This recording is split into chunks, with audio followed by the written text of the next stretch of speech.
Well, it was Friday evening. I had driven down from our home in Richmond, pulled into the parking lot of Rourke's Marina where we kept our boat. Gathered up my tools and stuff I was going to use to work on the boat with. Stood at the end of the dock and admired her. Beautiful thing, her. She is something kind of pretty. Anyway, I walked on down the dock, stepped aboard the boat, and there was a note laying on the cockpit seat with a rock on top of it. So I picked the thing up and read it. It was from Eugene Rourke, the marina owner. He said, "Hi, Doug." He said, "Got a sailboat coming in from England, crossed the Atlantic Ocean." They called on a single sideband radio and said they were entering the Chesapeake Bay. And I just wondered if you would go out there and greet them at the end of the dock when they come in, and maybe take them out to dinner or something. I'll pay for it, and you might get to know them a little. And they're going to stay here most of the year, so we ought to all learn a lot about the English and sailing across the ocean in a small boat and all of that. Have a good time. Well, I walked down to the end of the dock and stood looking out at the end of Stove Point that they had to come around. And in just a minute or two, I saw the bow of a boat coming across the end of the point there. She was driving pretty hard, because that's shallow through there. I was surprised he came through that shallow spot there. But that's what they did, and it worked out for them. In a little bit, I saw a Union Jack fluttering on her stern, and I thought, daggone, that's them. They're coming in here. And they sailed up Fishing Bay towards Marina, and I waved to them and pointed at the slip. The guy waved back, and they come running off there. They got up not too far away, and they started up the engine. Bump, bump, bump, little single cylinder diesel engine, and they dropped the sails and come running on up to the slip. And I pointed where they were to come in, and they turned, headed on in, got the bow of the boat almost at the mouth of the slip there, and he slammed her in reverse, and bump, bump, bump, bump, bump, bump, bump.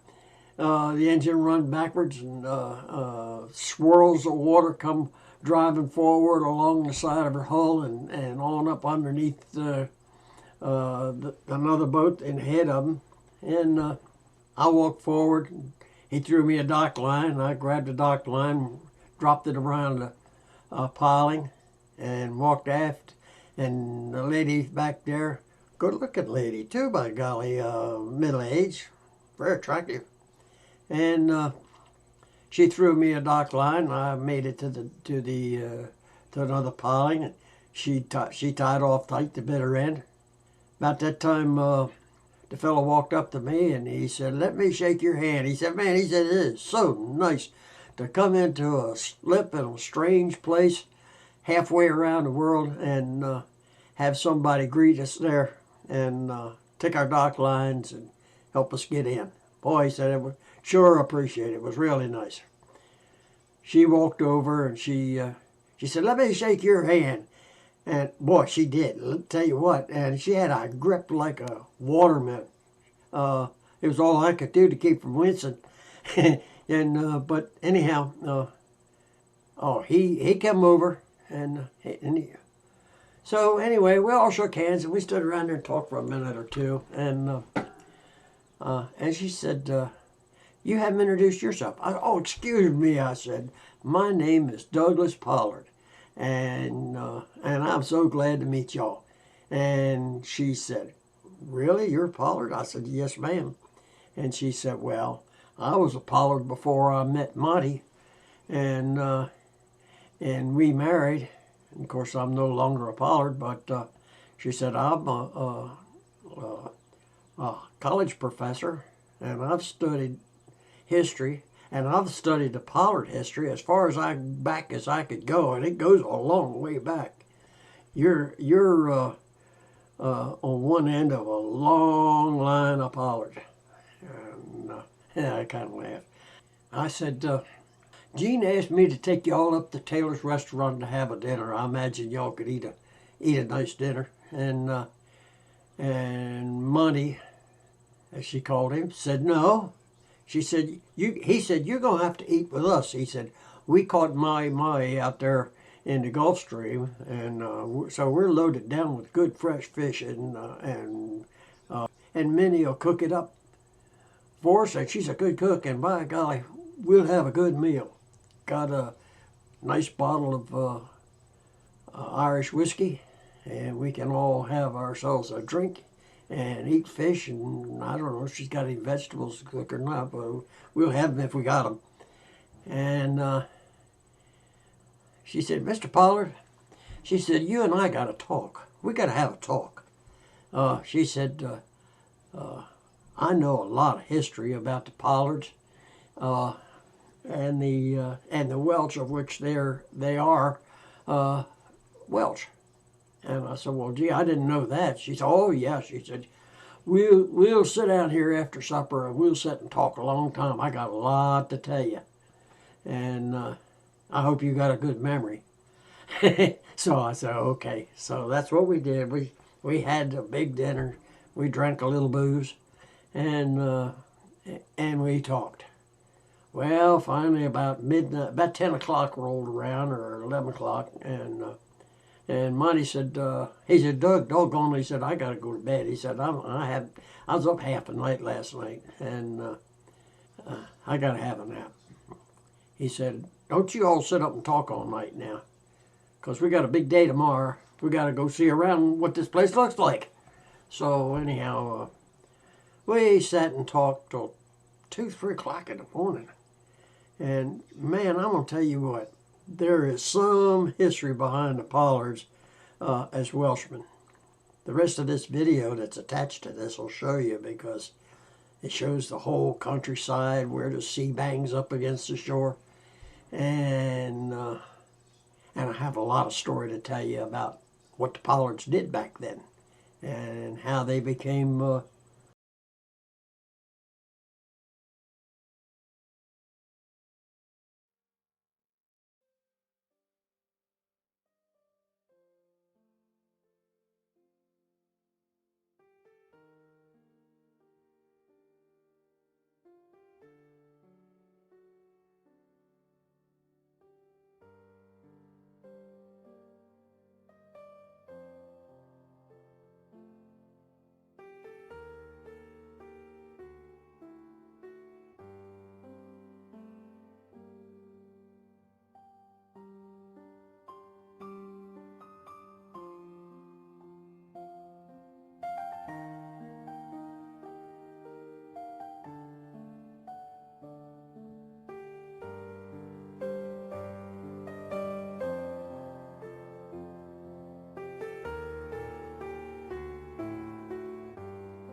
Let's take a little break from all this beautiful shoreline, water, scenery, all that kind of thing, and some scenery across the land, and listen to what the British Broadcasting Company had to say in the rest of this video.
From the land of storytellers, this is the story of the land itself and of the peoples who've shaped it.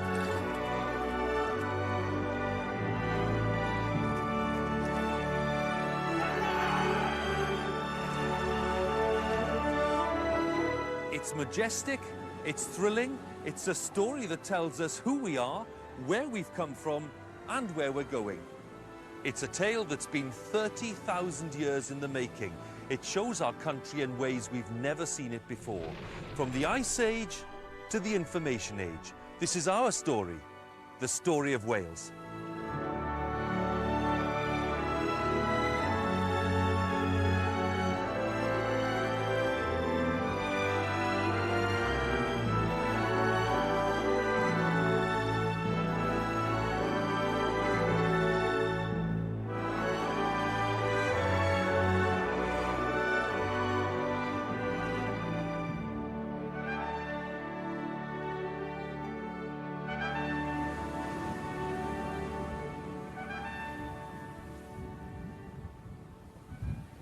To begin at the beginning, we need to come here, to the western end of the Gower Peninsula.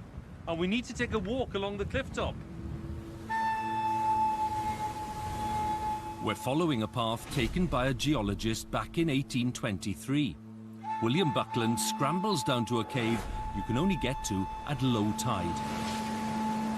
Inside, he finds the bones of a single human being, stained by a red tint. He thinks they may be those of a Roman prostitute. And he gives her a name that sticks, the Red Lady of Paviland. But the real tale is a little different, and it starts 30,000 years ago. Our story begins in a time when these cliffs are a ridge above a river plain, and the sea is more than 50 miles away.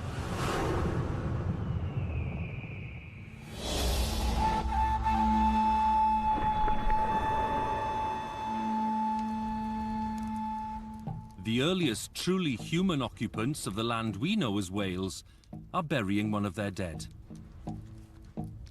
With the body, they place ivory rods that they've carved from the tusks of mammoths and other treasures that will lie undisturbed until Buckland finds them 30,000 years later.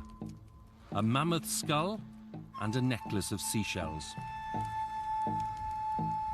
But the person they're laying to rest isn't a woman, as Buckland thought. He's a young man in his 20s. His is the earliest known human burial in Western Europe.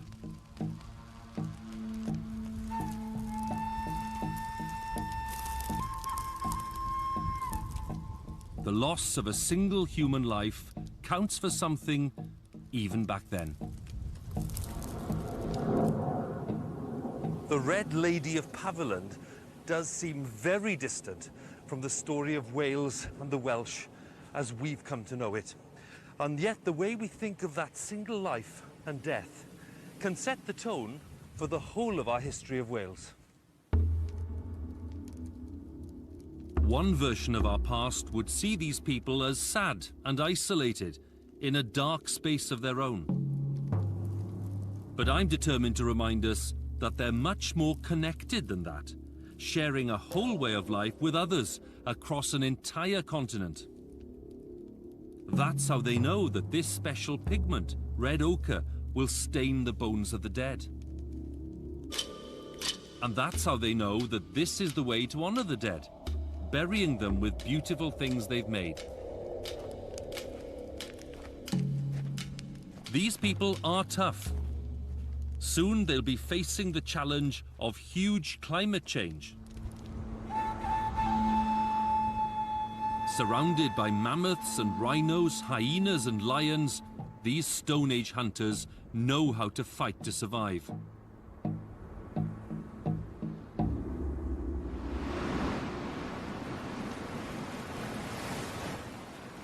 So as we trace our ascent from cave dweller to modern citizen, I want us to keep in mind that Wales has always been home to people who take their chances at the cutting edge of change.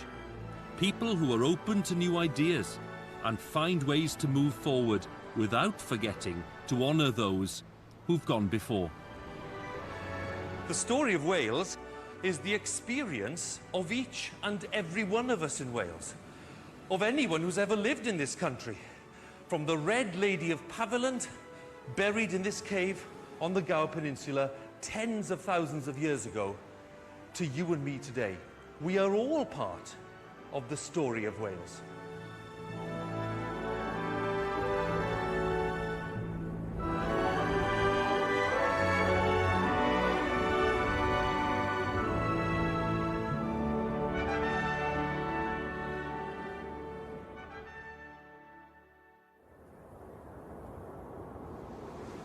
The climate changes.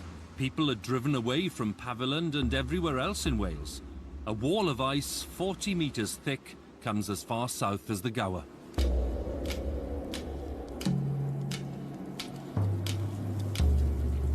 For thousands of years, the whole of Britain is deserted. Eventually, the melting ice begins to shape the coastline we know today.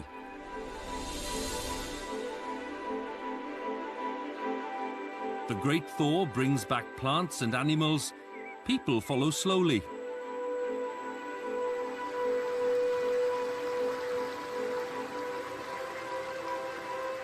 The trees grow, an ancient forest stretching across much of what we know as Wales.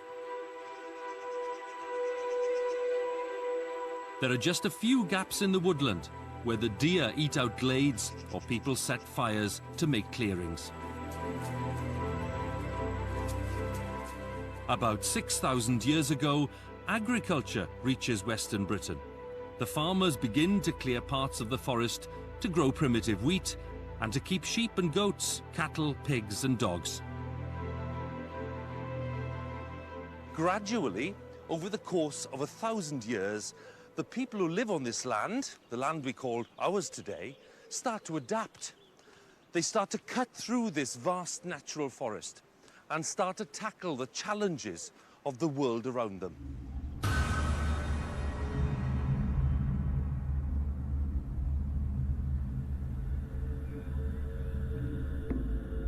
This is the age of the great religious monuments like Pentre Ifan in Pembrokeshire. They bear witness to cults of the dead and fertility rituals. These people are farming and thinking about the meaning of their lives.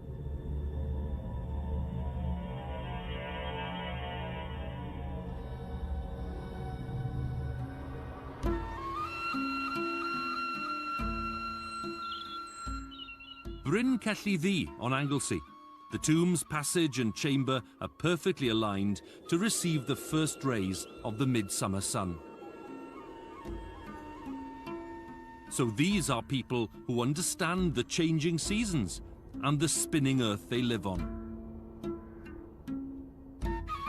And we know, because of the distinctive way that they decorate this monument, that they're trading goods and ideas with communities as far away as Orkney and Portugal. The people who inhabit this land are making some big statements. Here in Wales, we've discovered the largest timber construction anywhere in Europe from that age. Thousands of trees are cut down in order to build it. And it tells us that these are people with complex needs. People who want to make their mark on the world.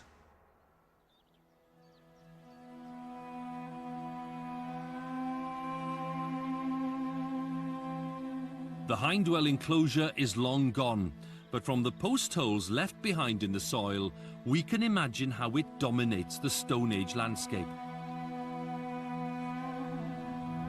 It covers almost the whole valley floor. You could fit the Millennium Stadium inside 8 times over. The wooden posts, more than 1,400 of them, stand 6 meters tall.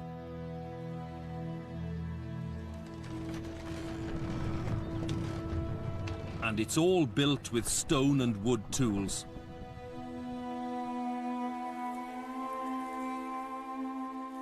There are other signs of ancient human settlement all over the Walton Basin, but it's the enclosure which sends a message far and wide.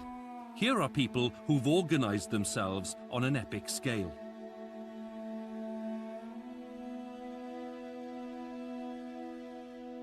The enclosure isn't a defensive wall, and a space this big isn't for penning animals. Experts believe it's used for feasts and celebrations. 100 generations later, you can still see the curved footprint of its perimeter, determining the path of this country road as it crosses the basin.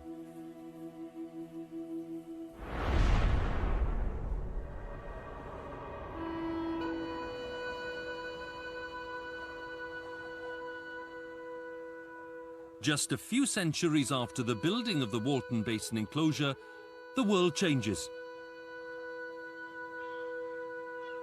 Humanity emerges from the Stone Age.